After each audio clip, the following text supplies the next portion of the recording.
pour l'exemple, ces joueurs-là. Donc je fais juste un copier, je reviens dans l'application, là, et je vais venir, hop là, c'est parti, tac, des joueurs, coller. On autorise le collage, j'autorise, et là, voilà, j'ai mes joueurs qui sont déjà créés.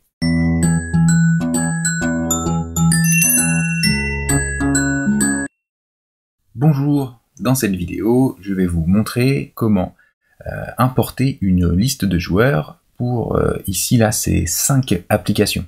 Donc, dans ces 5 applications, le fonctionnement est similaire, identique. On va se retrouver, du coup, dans les paramètres, à chaque fois en bas à gauche de ces 5 applications. Là, je vais choisir, par exemple, la classe de 5MC. Je n'ai pas de joueur. Je vais cliquer en haut à droite pour ajouter un joueur. Ici, je vais bien sélectionner des joueurs.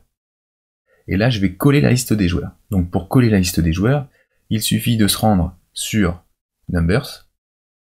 Là, vous faites un copier-coller de votre liste de classes. Donc là, j'en ai un peu trop. Hop, on va supprimer. Donc là, j'avais, par exemple, pour l'exemple, ces joueurs-là. Donc, je fais juste un copier. Je reviens dans l'application. Là. Et je vais venir, hop là, c'est parti. Tac, des joueurs, coller. On autorise le collage. J'autorise. Et là, voilà, j'ai mes joueurs qui sont déjà créés. Donc, je peux revenir tout de suite dans les paramètres là et de voir que ma classe de 5MC, j'ai tous mes joueurs. Donc je rappelle que ce fonctionnement, il est pour toutes ces applications ici. Ok, les 6 applications fonctionnent de la même manière pour importer des joueurs. Concernant la création de joueurs par liste, sur l'application tournoi ATP, il y a une petite particularité, c'est qu'il va falloir enregistrer dans une deuxième colonne le capital de départ.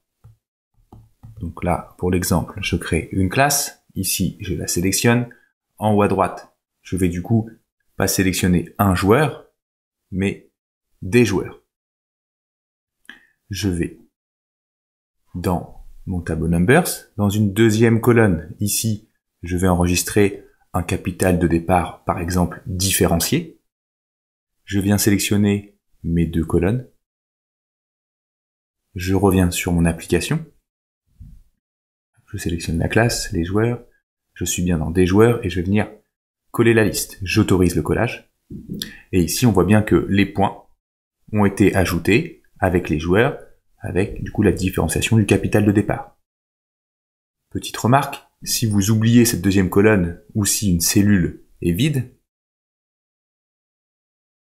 le capital sera en fait ce chiffre-là. Donc là, ici, si vous l'avez mis à 95 par exemple, et que vous oubliez la deuxième colonne, tous les joueurs que vous allez ajouter auront 95 points en capital de départ. J'espère que cette nouvelle fonction vous plaira.